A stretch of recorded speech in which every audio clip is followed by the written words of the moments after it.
истиқлолият дар асл ҳам ҳамчун рамзи олии ватану ватандорӣ, бузургтарин неъмати давлатсозию давлатдории мустақил, кору пайкорҳои пайгиронаи созандагӣ, азму талошҳои фидокоронаи расидан ба истиқлолияти сиёсӣ, иқтисодӣ ва фарҳангиро бар як фарди ҷомеа омӯзонда, меъёрҳои ҷомеаи шаҳрвандиро таҳким бахшид ва дар як вақт ҳаёти озодонаи ҳар як фард ва олитарин дараҷаи бахту саодати воқеии миллатро таъмин намуд. истиқлолият нишони адолату ҳуввият, мазҳари идеалу ормонҳои таърихӣ, шиносномаи байналмилалӣ ва шарафу эътибори ба ҷаҳони мутамаддин пайвастани кишвари соҳибистиқлоли Тоҷикистон мебошад. бо шарофати ин рӯйдоди нодири таърихӣ, Тоҷикистон ҳамчун давлати соҳибистиқлол дар арсаи олам нуфузу мартабаи хосаеро пайдо намуд ва ҳамчун яке аз давлатҳои рӯ ба тараққӣниҳода шинохта шуд. бо ба даст омадани соҳибистиқлолӣ дар ҳар як гӯшаю канори мамлакат раванди корҳои созандагию бунёдкорӣ рӯи даст гирифта шуд ва дар як муддати начандон тӯлонӣ симои шаҳру ноҳияҳо ба куллӣ дигаргун гардид.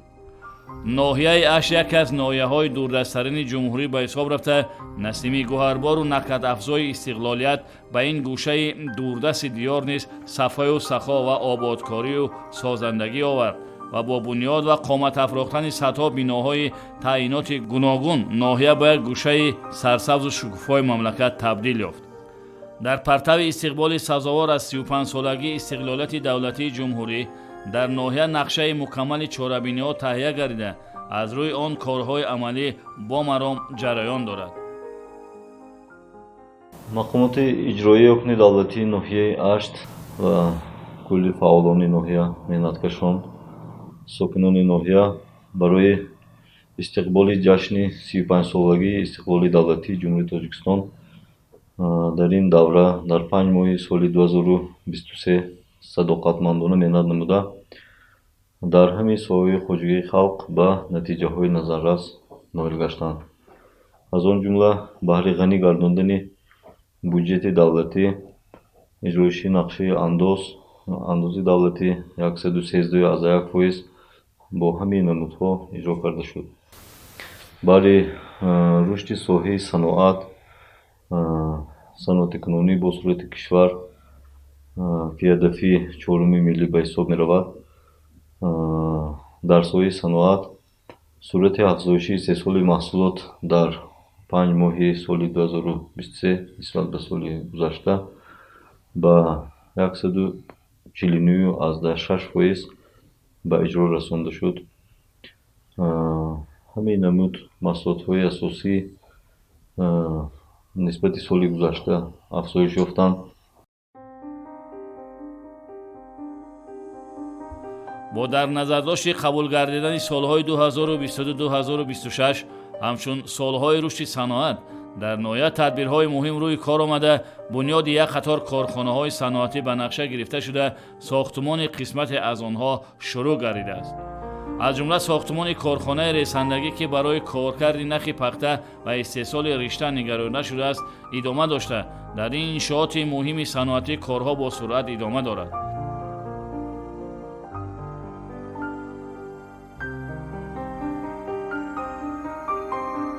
ҳамчунин дар шафати ин корхона, корхонаи истеҳсоли ҷуроб низ бунёд ёфтааст.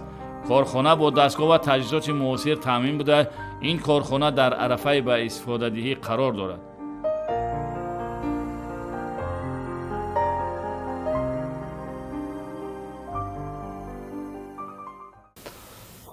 баҳри иҷроиши дастури супоришҳои асосгузори сулҳу ваҳдати миллӣ, пешвои муаззами миллат Президенти ҷумҳурии Тоҷикистон муҳтарам Эмомалӣ Раҳмон, баҳри бунёди коргоҳи корхонаҳои нави саноатӣ, тибқи нақшаи чорабиниҳои тасдиқ гардида корҳо амалӣ шуда истоданд. аз ҷумла соли ҷорӣ сохтмони фабрикаи ресандагӣ, фабрикаи ҷуроббофӣ бо ташкили ассотсиатсияи соҳибкорони ноҳия амалӣ шуда истодааст, ки бо ба анҷом расидани корҳои сохтмонӣ дар ин фабрикаҳои номбурда зиёда аз 600 нафар сокинони ноҳия, занону духтарон ба кори доимӣ таъмин мегарданд. айни ҳол зиёда аз 100 адад дастгоҳҳои ҷуроббофӣ оварда оварда шуда аллакай корҳои истеҳсолӣ оғоз карда шуданд ва корҳои сохтмонӣ дар фабрикаи ресандагӣ бо сурат идома доранд. Бояд зикр кард, ки чунин ташаббус аз тарафи соҳибкорони ноҳия дастгирӣ карда шуд ва дар фабрикаи ҷӯробофӣ бояд 200 адад дастгоҳҳои ҷӯробофӣ васл гардад, ки иқтидори шабонарӯзии он 30,000 ҷуфт дар як шабонарӯз мебошад ва коркарди нахи пахта дар фабрикаи ресандагӣ иқтидори он бояд ба зиёда аз 15 тонна нахи пахта коркарди он бароҳ монда мешавад. Рафти корҳои бунёдкории созандагӣ, омодагӣ ба ҷашни бузурги давлати 35-солагии истиқлоли давлатии ҷумҳурии Тоҷикистон дар ноҳия 744 адад иншоотҳои ҷашнӣ нақшабандӣ карда шудааст. масъулини соҳа, ҷамоатҳои шаҳраку деҳот, соҳибкорон ва корхонаи ташкилотҳо баҳри иҷроши он камари ҳиммат бастанд. То ба имрӯз 365 адад иншоотҳои ҷашнӣ ба истифода супорда шудаанд таи 2 сол, ки иҷроши нақшаи 2 сола ба 126% баробар мебошад ва иҷроши нақшаи 5 сола бошад ба 49,1% баробар аст.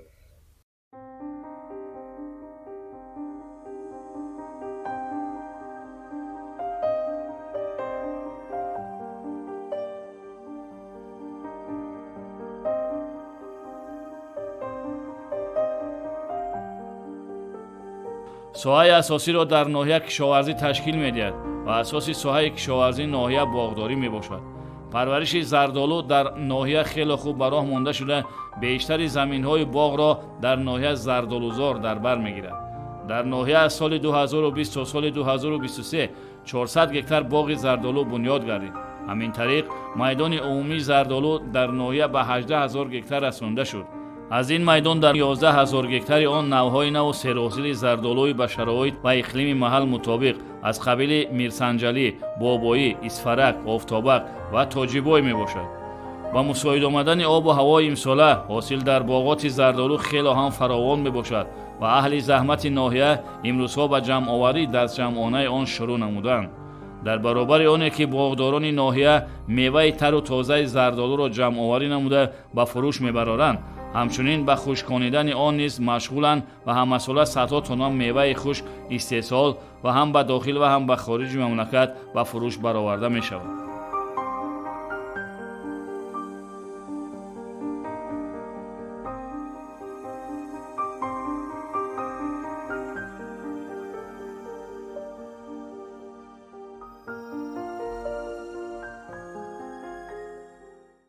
аз азал ноҳияи Ашро бо меваҳои шаҳдбораш мешиносанд ва ноҳияи Ашро ноҳияи меваҳои шаҳдбор меноманд.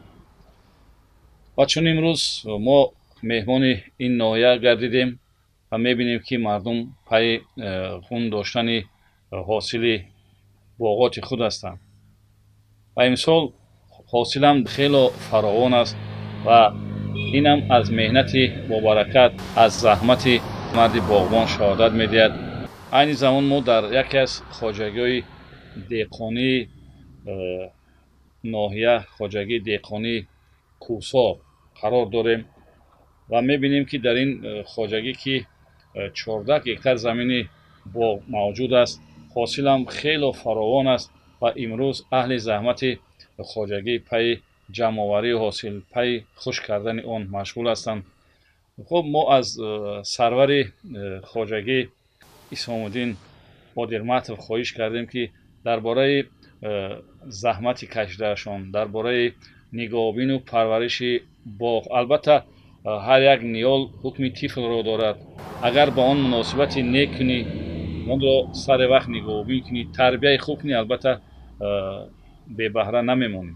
чун мебинем, ки шумо имрӯз пайи ҷамъоварии ҳосил ҳастед, дар бораи он самаре ки ба даст овардед маълумот медоҳед.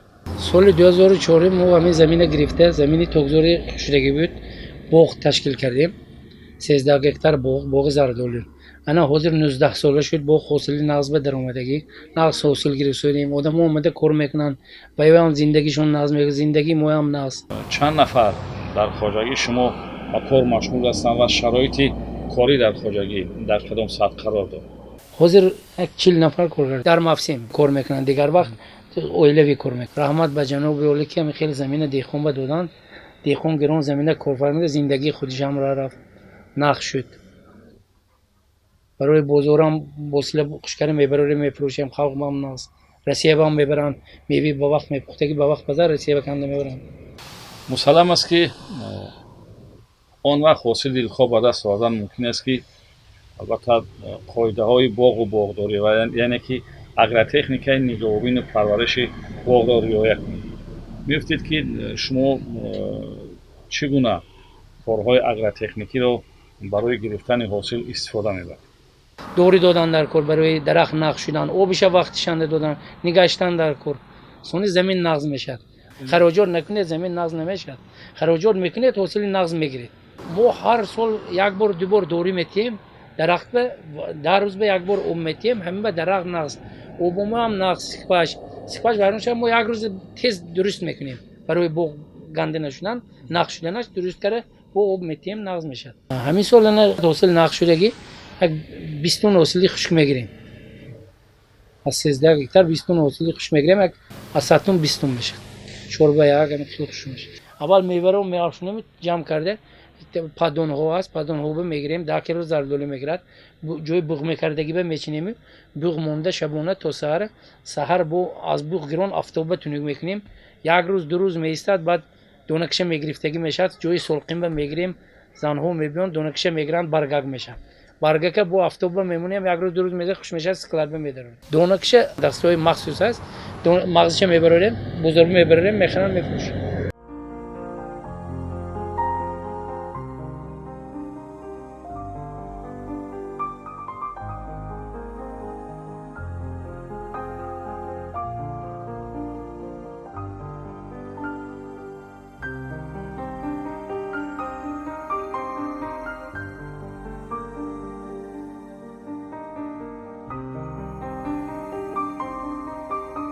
در حقیقت مهنتکشان ناحیه اشت در باغداری تجربه و ملکه بای دارند. طعم و لذت میوه های شادبار ناحیه ناتکرار است. اقلیم و آب و هوای این گوشه سرسبز و بیش آسای دیار برای استحصال میوه های لذیذ مطابق و موافق می باشد.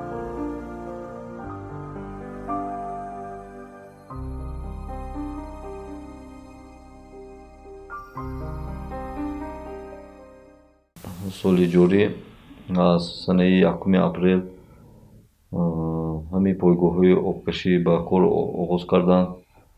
таъминоти оби полезӣ ба майдонҳои боғот ва дигар заминҳои кишт, заминҳои корами обӣ хеле хуб ба роҳ монда шудааст.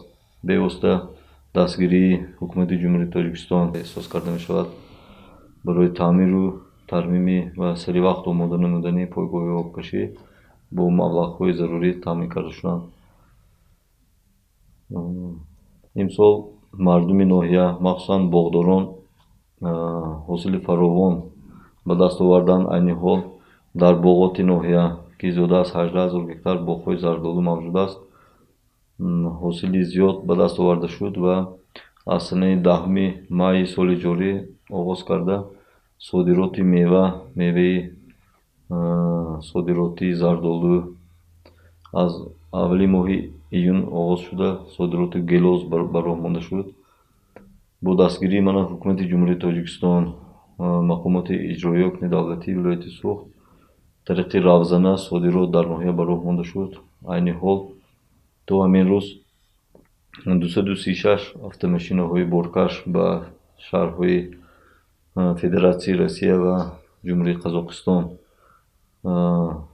зардолу, гелос ва олу содирот карда шуд. аз он ҷумла зиёда аз 4058 тонна мева ба Федератсияи Россия ва ҷумҳурии Қазоқистон тариқи автомошинаҳои сардкунандаи боркаш содирот карда шуданд ки аз ин 3687 тонна зардолу аст, 363 тонна гелос ва 85 тонна олду мебошад. Инчунин аз ноҳия 1157 тонна ба корхонаҳои коркарди вилояти Суғд меваҳои зардолу барои коркард пешниҳод карда шуданд.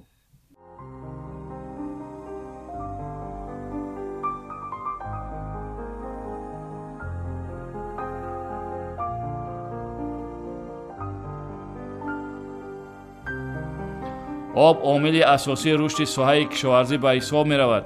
сарсабзӣ, рушду тараққӣ ва фаровонии киштаҳои деҳқон маҳз аз об аст ва ин сарвати бебаҳои табиат дар баробари замини ганҷбору ганҷофар муқаддасу муқаддам аст.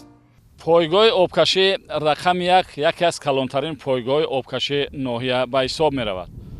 пойгоҳ аз соли 1979 ин ҷониб фаъолият дошта, пойгоҳ дорои 4 агрегат буда, иқтидори обдиҳии ҳар яки онҳо 6.3 метри кубиро дар як сония ташкил медиҳад. пешрафти соҳаи кишоварзии ноҳия аз бисёр ҷиҳат аз фаъолияти ин пойгоҳ вобастагӣ дорад ва пойгоҳи АНС-1ро дар ноҳияи Ашт дили ноҳия меноманд. дар асл ҳам сарсабзию шукуфоии боғу киштаҳои марди деҳқон ва бедошти сатҳу сифати зиндагию рӯзгори мардуми ноҳия аз гардиши мунтазами чархи кории муҳаррики пойгоҳҳои обкаш вобастагии беандоза калон дорад. гардиши чархи ин дастгоҳ гардиши чархи зиндагии мардуми ноҳияи Ашт аст. силсилапойгоҳҳои обкаш мудом омодаи коранд ва кормандони идораи давлатӣ бедошти замин ва обёрии ноҳия кӯшиш менамоянд то дар мавсими обрасонӣ мушкилоте ба миён наояд ва киштаҳо ва боғоти хоҷагидорон беоб намонанд. соҳаи моҳипарварӣ яке аз соҳаҳои ояндадори иқтисоди миллӣ ба ҳисоб рафта, барои таъмини аҳолӣ бо маҳсулоти паҳрезӣ ва аз лиҳози экологӣ тоза мавқеи махсус дорад. ин аст ки солҳои охир соҳаи моҳипарварӣ рӯ ба беҳбудӣ ниҳода, теъдоди хоҷагиҳои моҳипарвар дар мамлакат рӯ ба афзоиш дорад. барои рушди соҳа аз ҷониби давлат ва ҳукумати мамлакат барномаи рушди соҳаи моҳипарварӣ қабул ва мавриди амал қарор дорад, ки барои боз ҳам беҳтару хубтар рушд намудани соҳа мусоидат менамояд. дар ноҳияи Ашт низ ба рушди ин соҳа аҳамияти муҳим дода мешавад ва ин аст ки номгӯи хоҷагиҳои моҳипарвар дар ноҳия сол аз сол рӯ ба афзоиш ниҳода аст. дар хоҷагиҳои моҳипарварии ноҳия асосан навъҳои гулмоҳӣ, тосмоҳӣ, лаққамоҳӣ, нуқрамоҳӣ, зағорамоҳӣ ва амури сафед парвариш карда мешавад.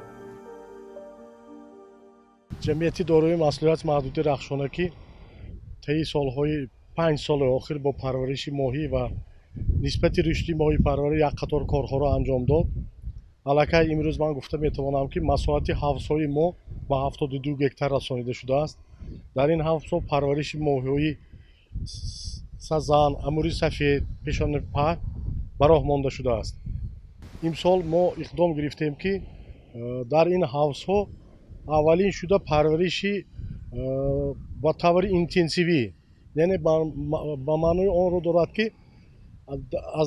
дар натиҷаи зиёд кардани оксиген бо таври сунъӣ ва ҳам зиёд кардани саршумори кирмина моҳӣ партофта мешуда барои парвариши моҳи молӣ ҳосилнокӣ зиёд карда мешавад. агар мо дар солҳои гузашта бар 1 гектар ба ҳисоби миёна 2500 сар моҳӣ барои парвариш партоем, имсол мо дар ин ҳавзҳо ба ҳисоби миёна 7-8 ҳазор дона моҳӣ мепартоем, ки гуфтам мумкин ҳосилнокӣ 3-4 маротиба зиёд мешавад.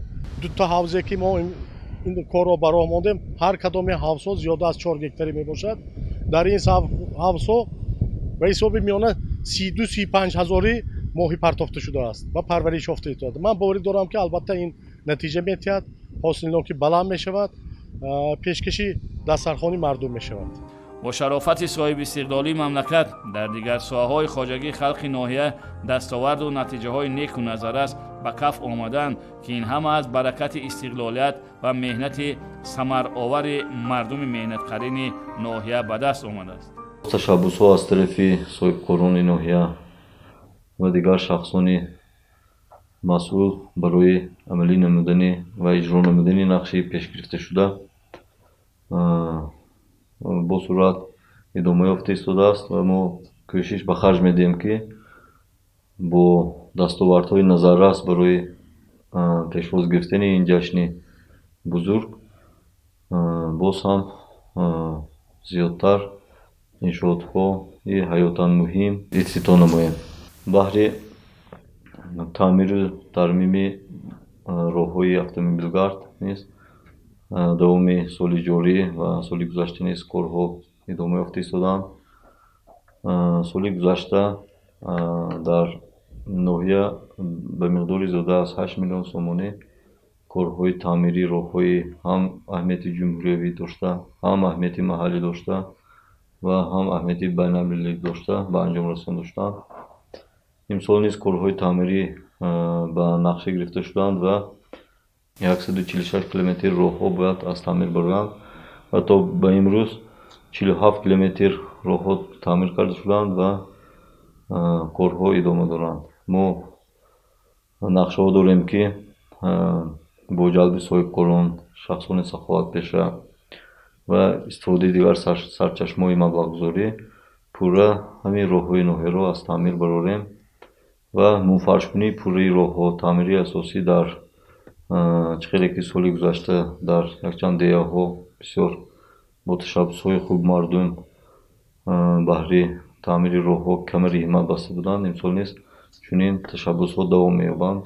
меҳнаткашони ноҳияи ашт дар партави сиёсати хирадмандона, сулҳҷӯёна, ватанпарварона ва созандаю бунёдгаронаи пешвои миллат президенти ҷумҳурии Тоҷикистон муҳтарам Эмомалӣ Раҳмон содиқонаю собитқадамона меҳнат намуда дар роҳи расидан ба ҳадафҳои пешгирифтаи роҳбарияти давлат ва ҳукумати мамлакат ҷаҳду талош менамоянд ва бо нияту мақсадҳои неки созандаю бунёдкорона дар ободӣ ва рушду пешрафти ноҳия ва дар маҷмӯъ Тоҷикистони соҳибистиқлол саҳми арзишманду босазо мегузоранд.